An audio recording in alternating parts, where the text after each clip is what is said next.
নমস্কাৰ বন্ধু-বান্ধৱীসকল, PB centre অন্য এটা ভিডিঅ'লৈ আপোনালোকক পুনৰবাৰ স্বাগতম জনাইছোঁ। মই ভাস্কৰে।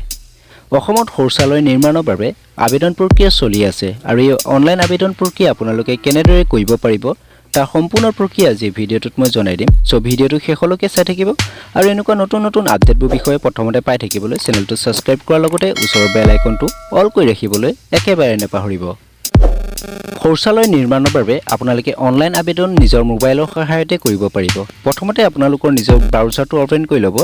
ব্ৰাউজাৰটো ওপেন কৰাৰ পিছত ইয়াত আপোনালোকে সাৰ্চ কৰিব swachh.bharat.gov.in। এই ৱেবছাইটটোৰ লিংক মই ডেসক্ৰিপচন বক্সত দি ৰাখিছোঁ। আপোনালোকে তাৰ পৰা গৈ পেলাই এই ৱেবছাইটটোত আহিব পাৰিব আৰু এই ৱেবছাইটটোত অহাৰ পিছত ঠিক এনেকুৱা ধৰণৰ এটা ইণ্টাৰফেচ আহিব আপোনালোকৰ সন্মুখত আৰু পেজটো স্ক্ৰল ডাউন কৰিব। আপোনালোকে এই ৱেবছাইটটোলৈ অহাৰ পিছত পেজটো স্ক্ৰল ডাউন কৰাৰ পিছত ইয়াত আপোনালোকে দেখা পাব এপ্লিকেশ্যন ফৰ্ম ফৰ IHHL। ইয়াত আপোনালোকে ক্লিক কৰিব।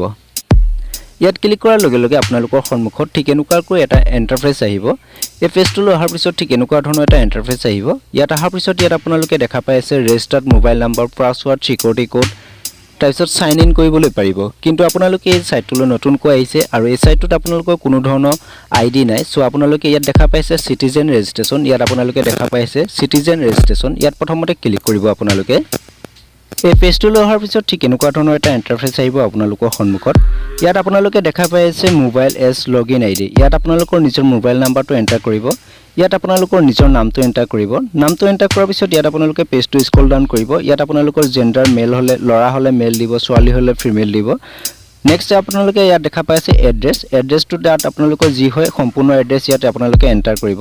এণ্টাৰ কৰাৰ পিছত ইয়াত আপোনালোকৰ ষ্টেট দেখা পাই আছে। ষ্টেটত আপোনালোকে আসামটো সিলেক্ট কৰিব। এই আসামটো সিলেক্ট কৰাৰ পিছত ইয়াত আপোনালোকে এটা কোড দেখা পাইছে। এই কোডটো আপোনালোকে সেম টু সেম ইয়াত আপোনালোকে এণ্টাৰ কৰিব। এণ্টাৰ কৰাৰ পিছত ইয়াত আপোনালোকে সাবমিট বুটামত ক্লিক কৰি দিব। সাবমিট কৰাৰ পিছত ঠিক এনেকুৱা ধৰণৰ এটা ইণ্টাৰফেচ আহিব। ইয়াত আপোনালোকে দেখা পাই আছে you have successfully registered, kindly use registered mobile number as login ID and last 4 digit as your login password। তো ইয়াত আপোনালোকে দেখা পাই আছে। মই আপোনালোকৰ সম্পূৰ্ণ প্ৰসেছটো দেখাই দি আছো। এতিয়া আপোনালোকে ইয়াত ওকে যেটো বুটাম হয় এই ওকে বুটামটোত ক্লিক কৰি দিব। ওকে বুটামটোত ক্লিক কৰাৰ পিছত ইয়াত আপোনালোকে স্ক্ৰল ডাউন কৰিব। স্ক্ৰল ডাউন কৰাৰ পিছত ইয়াত আপোনালোকে দেখা পাইছে লগইন বুটাম। এই লগইন বুটামটোত ক্লিক কৰি দিব। ইয়াৰ পিছত আপোনালোকৰ সন্মুখত ঠিক এনেকুৱা ধৰণৰ এটা ইণ্টাৰফেচ আহিব। ইয়াত আপোনালোকে দেখা পাই আছে ৰেজিষ্টাৰ্ড মোবাইল নাম্বাৰ আৰু তলত দেখা পাই আছে আপোনালোকে পাছৱৰ্ড। পাছৱৰ্ডটো আপোনালোকৰ মোবাইল নাম্বাৰ শেষৰ যি 4টা মোবাইল নাম্বাৰ আছিল আপোনালোকৰ সেই মোবাইল নাম্বাৰটো ইয়াত এণ্টাৰ কৰিব লাগিব। মানে আপোনাৰ মোবাইল নাম্বাৰ শেষৰ 4টা সংখ্যা, এই 4টা সংখ্যা ইয়াত আপোনালোকে এণ্টাৰ কৰিব। এণ্টাৰ কৰাৰ পিছত ইয়াত আপোনালোকে যেটো কোড দেখা পাই আছে 7540 এই কোডটো ইয়াত আপোনালোকে এণ্টাৰ কৰি পেলাই আপোনালোকে সাইন ইন বুটামটোত ক্লিক কৰি দিব। মই ডিটেইলছবোৰ ফিল কৰি পেলাই আপোনালোকক দেখাই দি আছো।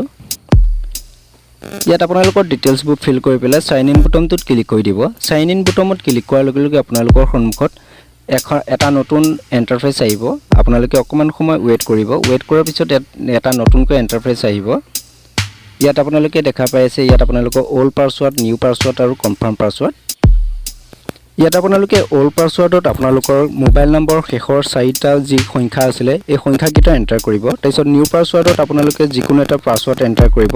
পাছৱৰ্ডটো আপোনালোকে প্ৰথমতে কেপিটেল লেটাৰ এণ্টাৰ কৰিব। কেপিটেল লেটাৰৰ পিছত আপোনালোকে এটা সিম্বল দিব আৰু এটা সংখ্যা দিব আৰু আপোনালোকৰ 8 ডিজিট হ'ব লাগিব। আনটা সংখ্যাও আপোনালোকৰ পাছৱৰ্ড হ'ব লাগিব আৰু যেটো প্ৰথমত আপোনালোকে নিউ পাছৱৰ্ডত এণ্টাৰ কৰিছিল সেইটো আপোনালোকে কনফাৰ্ম পাছৱৰ্ডত এণ্টাৰ কৰি পেলাই আপোনালোকে ইয়াত দেখা পাইছে চেঞ্জ পাছৱৰ্ড। চেঞ্জ পাছৱৰ্ডত ক্লিক কৰি দিব। ইয়াৰ পিছত আপোনালোকৰ সন্মুখত লগইন পেজটো আহি যাব। লগইন পেজত আপোনালোকৰ ইয়াত যেটো ৰেজিষ্টাৰ্ড মোবাইল নাম্বাৰ আছিল এই মোবাইল নাম্বাৰটো এণ্টাৰ কৰিব। এণ্টাৰ কৰাৰ পিছত ইয়াত আপোনালোকে যি পাছৱৰ্ড আপোনালোকে ক্ৰিয়েট কৰিছিল এই পাছৱৰ্ডটো এণ্টাৰ কৰি পেলাই ইয়াত আপোনালোকৰ সিকিউৰিটি কোডটো সাবমিট কৰি পেলাই সাইন ইন বুটামত ক্লিক কৰি দিব। সাইন ইনত ক্লিক কৰাৰ লগে লগে আপোনালোকৰ সন্মুখত পুনৰ নতুনকৈ এটা ইণ্টাৰফেচ আহিব। আপোনালোকে অকমান সময় ওয়েট কৰিব। ঠিক এনেকুৱা ধৰণৰ এটা ইণ্টাৰফেচ দেখা পাব। ইণ্টাৰফেচ দেখাৰ পোৱাৰ পিছত ইয়াত আপোনালোকে দেখা পাইছে 3টা ডট। এই 3টা ডটত আপোনালোকে এবাৰ ক্লিক কৰিব। ইয়াত ক্লিক কৰাৰ পিছত আপোনালোকৰ সন্মুখত ইয়াত আপোনালোকে 3টা অপচন দেখা পাইছে নিউ এপ্লিকেশ্যন, ভিউ এপ্লিকেশ্যন আৰু চেঞ্জ পাছৱৰ্ড। ইয়াত আপোনালোকে নিউ এপ্লিকেশ্যন যেটো প্ৰথম অপচনত দেখা পাই আছে ইয়াত আপোনালোকে নতুনকৈ শৌচালয়ৰ বাবে আবেদন কৰিবলৈ নিউ এপ্লিকেশ্যনত ক্লিক কৰিব লাগিব আৰু অলৰেডি আপোনালোকে যদি শৌচালয়ৰ বাবে আবেদন কৰিছে তেতিয়াহ'লে ইয়াত আপোনালোকে ভিউ এপ্লিকেশ্যনত চেক কৰিব পাৰিব আৰু যদি আপোনালোকে কিবা কাৰণত আপোনালোকৰ পাছৱৰ্ডটো চেঞ্জ কৰিব বিচাৰে তেতিয়াহ'লে ইয়াত আপোনালোকে চেঞ্জ পাছৱৰ্ডত ক্লিক কৰি দিব তেতিয়া আপোনালোকে নিজৰ পাছৱৰ্ডটো চেঞ্জ কৰি ল'বলৈ পাৰিব সো ইয়াত আপোনালোকে নতুনকৈ একাউণ্টটো বনাইছে সো প্ৰথমতে আপোনালোকে ইয়াত নিউ এপ্লিকেশ্যনত ক্লিক কৰিব নিউ এপ্লিকেশ্যনত ক্লিক কৰাৰ লগে লগে আপোনালোকৰ সন্মুখত পুনৰ এটা নতুনকৈ ইন্টাৰফেস আহিব অকমান সময় ওয়েট কৰিব ওয়েট কৰাৰ পিছত ইয়াত আপোনালোকৰ সন্মুখত এখন ফৰ্ম খোল খাই যাব এই ফৰ্মখনতে আপোনালোকে সকলোবোৰ ডিটেইলছ ফিল কৰিব লাগিব ইয়াত আপোনালোকে দেখা পাইছে state name already Assam select হৈ আছে নেক্সট ইয়াত আপোনালোকে দেখা পাইছে ডিস্ট্ৰিক্ট নেম ইয়াৰ পৰা আপোনালোকে ডিস্ট্ৰিক্ট সমূহ সিলেক্ট কৰি ল'ব আপোনালোকৰ যিজন ব্যক্তিয়ে শৌচালয়ৰ বাবে আবেদন কৰিব বিচাৰে সেই ব্যক্তিজনৰ যিখন জিলা বসবাস কৰিছে সেই জিলাখন ইয়াৰ পৰা সিলেক্ট কৰি ল'ব মই এক্সাম্পল হিচাপে নগাঁওটো সিলেক্ট কৰিছো নেক্সট ইয়াত আপোনালোকে দেখা পাইছে ব্লক নেম ইয়াত ব্লক নেমটো কি হয় তেখেতৰ সেই ব্লক নেমটো ইয়াৰ পৰা আপোনালোকে সিলেক্ট কৰি ল'ব মই এক্সাম্পল হিচাপে আপোনালোকক দেখাই গৈ আছো নেক্সট ইয়াত আপোনালোকে দেখা পাইছে পঞ্চায়ত নেম এই পঞ্চায়ত নেমটো ইয়াৰ পৰা আপোনালোকে সিলেক্ট কৰি ল'ব তাৰ পিছত দেখা পাইছে আপোনালোকে ভিলেজ নেম ভিলেজ কোনখন গাঁৱত বসবাস কৰিছে সেই গাঁওখন ইয়াৰ পৰা আপোনালোকে সিলেক্ট কৰি ল'ব সিলেক্ট কৰাৰ পিছত ইয়াত আপোনালোকে দেখা পাইছে হবিটেশ্যন নেম ইয়াৰ পৰা আপোনালোকে সেই গাঁওখন কোনটো এৰিয়া হয় সেইটো আপোনালোকে দি ল'ব মই এক্সাম্পল হিচাপে দি গৈ আছো নেক্সট ইয়াত আপোনালোকে দেখা পাইছে name of the application as per Aadhaar কাৰ্ডত এপ্লিকেশ্যনজনৰ যিটো নাম আছে সেই নামটো ইয়াত সেম টু সেম ফিল কৰিব লাগিব ফিল কৰাৰ পিছত ইয়াত আপোনালোকে দেখা পাইছে আধাৰ কাৰ্ড নাম্বাৰ সো ইয়াত আপোনালোকৰ আধাৰ কাৰ্ড নাম্বাৰটো এন্টাৰ কৰি পেলাই এই ঘৰটোত টিক মাৰ্ক দি পেলাই আপোনালোকে ভেৰিফাই আধাৰ নাম্বাৰত ক্লিক কৰি দিব ইয়াত আপোনালোকে এপ্লিকেণ্টজনৰ আধাৰ কাৰ্ড নাম্বাৰ ভেৰিফাই কৰাৰ পিছত পেজটো স্ক্ৰল ডাউন কৰিব পেজটো স্ক্ৰল ডাউন কৰাৰ পিছত ইয়াত আপোনালোকে দেখা পাইছে ফাদাৰ নেম নাইবা আপোনালোকে হাজবেণ্ড নেম বুলি দেখা পাই আছে ইয়াত এপ্লিকেণ্টজনৰ যিটো ফাদাৰ নেম বা হাজবেণ্ড নেম হয় সেই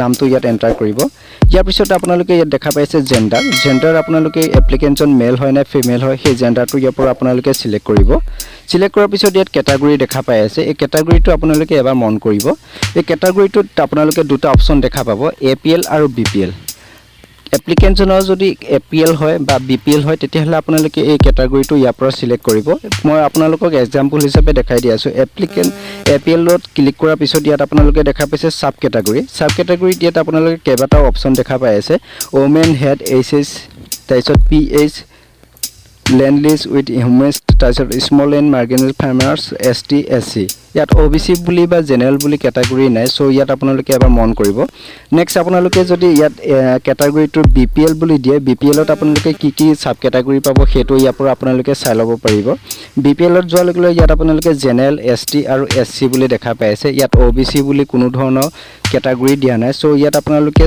বিপিএল বুলি মেনশন নকৰি পেলাই ইয়াত কি কৰিব এপিএল ক্লিক কৰি পেলাই সাব কেটাগৰীত আপোনালোকে ইয়াত দেখা পাইছে স্মল এণ্ড মাৰ্জিন ফাৰ্মাৰ্ছ ইয়াত আপোনালোকে ক্লিক কৰিব ক্লিক কৰাৰ পিছত ইয়াত আপোনালোকে কাৰ্ড টাইপ আপোনালোকে ইয়াত ভোটাৰ আইডিও সিলেক্ট কৰিব পাৰিব এপিএল কাৰ্ড যদি আছে তেতিয়াহ'লে আপোনালোকে এন্টাৰ কৰিব পাৰে নাইবা আপোনালোকে আধাৰ কাৰ্ডো এন্টাৰ কৰিব পাৰে নাইবা আপোনালোকৰ driving licence job card ration card voter ID যিটো আপোনালোকৰ কাৰ্ড থাকে সেই কাৰ্ডটো ইয়াত আপোনালোকে টাইপ কৰিব ইয়াত মই এক্সাম্পল হিচাপে ভোটাৰ আইডি সিলেক্ট কৰিছো ভোটাৰ আইডি সিলেক্ট কৰাৰ পিছত ইয়াত আপোনালোকৰ ভোটাৰ যিটো নাম্বাৰ হয় এই ভোটাৰ নাম্বাৰটো ইয়াত এন্টাৰ কৰি দিব ইয়াৰ পিছত আপোনালোকে এপ্লিকেণ্টজনৰ মোবাইল নাম্বাৰটো ইয়াৰ ঘৰটোত এন্টাৰ কৰিব এন্টাৰ কৰাৰ পিছত ইয়াত আপোনালোকে এপ্লিকেণ্টজনৰ যদি ইমেইল আইডি থাকে তেতিয়াহ'লে ইমেইল আইডিটো ইয়াত এন্টাৰ কৰিব পাৰিব নাথাকিলে কোনো কথা নাই ইয়াত ষ্টাৰ মাৰ্ক নাই ইয়াত আপোনালোকে মন কৰিলে দেখিব ষ্টাৰ মাৰ্ক আছে য'ত ষ্টাৰ মাৰ্ক নাই তেতিয়াহ'লে তাত আপোনালোকে সেই ঘৰটো ফিল নকৰিলেও হ'ব যদি ষ্টাৰ মাৰ্ক থাকে তেতিয়াহ'লে আপোনালোকে সেই ঘৰটো ফিল কৰিবলৈ আৱশ্যক হয় সো ইয়াত ষ্টাৰ মাৰ্ক নাই আপোনালোকে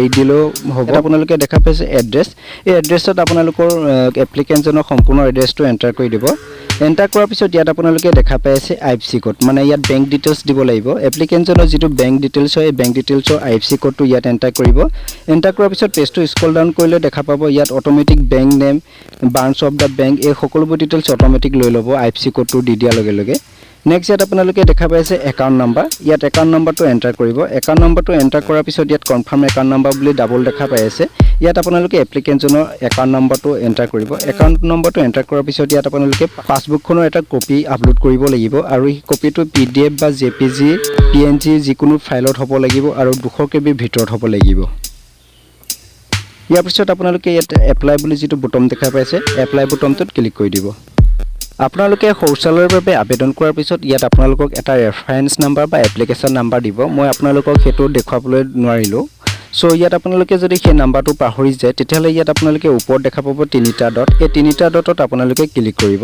তিনিটা ডটত ক্লিক কৰাৰ পিছত ইয়াত 2 নম্বৰ ঘৰত যেটো দেখা পাইছে আপোনালোকে ভিউ এপ্লিকেশনত ক্লিক কৰি দিব ভিউ এপ্লিকেশনত ক্লিক কৰাৰ পিছত আপোনালোকে কিমানটা শৌচালয়ৰ বাবে আবেদন কৰিছে ইয়াত সকলোবোৰ ডিটেইলছ শো হ'ব আপোনালোকৰ সন্মুখত ইয়াত আপোনালোকে দেখা পাইছে সিৰিয়েল নম্বৰ 1 তাৰ পিছত এপ্লিকেশন নাম্বাৰটো ইয়াত এন্টাৰ হৈ আছে মই এটো হাইড কৰি ৰাখিছো তাৰ পিছত ইয়াত আপোনালোকে ডেট এপ্লিকেশন ৰিসিভ আৰু টেক ষ্টেটাস দেখা পাই আছে আপোনালোকৰ যদি এপ্লিকেশন নাম্বাৰটো হেৰাই গৈছে তেতিয়ালে ইয়াৰ পৰা আপোনালোকে এপ্লিকেশন নাম্বাৰটো লৈ ল'ব পাৰিব টেক ষ্টেটাসত আপোনালোকে ক্লিক কৰিলে এপ্লিকেশন জনৰ সম্পূৰ্ণ ডিটেইলছ চেক কৰিব পাৰিব এপ্লিকেশনখন ৰিসিভ কৰিছে নে এপ্ৰুভ কৰিছে নে ৰিজেক্ট কৰিছে সম্পূৰ্ণ ডিটেইলছ ইয়াত আপোনালোকে দেখা পাব ইয়াত আপোনালোকে একে তললৈ আহি যাব ওপৰত আপোনালোকে এপ্লিকেশন জনৰ সম্পূৰ্ণ ডিটেইলছ দিয়া আছে পেজটো স্ক্ৰল ডাউন কৰাৰ পিছত ইয়াত আপোনালোকে দেখা পাইছে এপ্লিকেন্টজনৰ সম্পূৰ্ণ ডিটেইলছ ইয়াতে আপোনালোকে জানিব পাৰিব যে এপ্লিকেন্টজনৰ যেটো ফৰ্মখন হয় এই ফৰ্মখন এপ্ৰুভ কৰিছে নে ৰিজেক্ট কৰিছে সম্পূৰ্ণ ডিটেইলছ ইয়াতে আপোনালোকে চাই ল'বলৈ পাৰিব সো আজি ভিডিওটোত আপোনালোকক জনালো কেনেদৰে আপোনালোকে শৌচালয়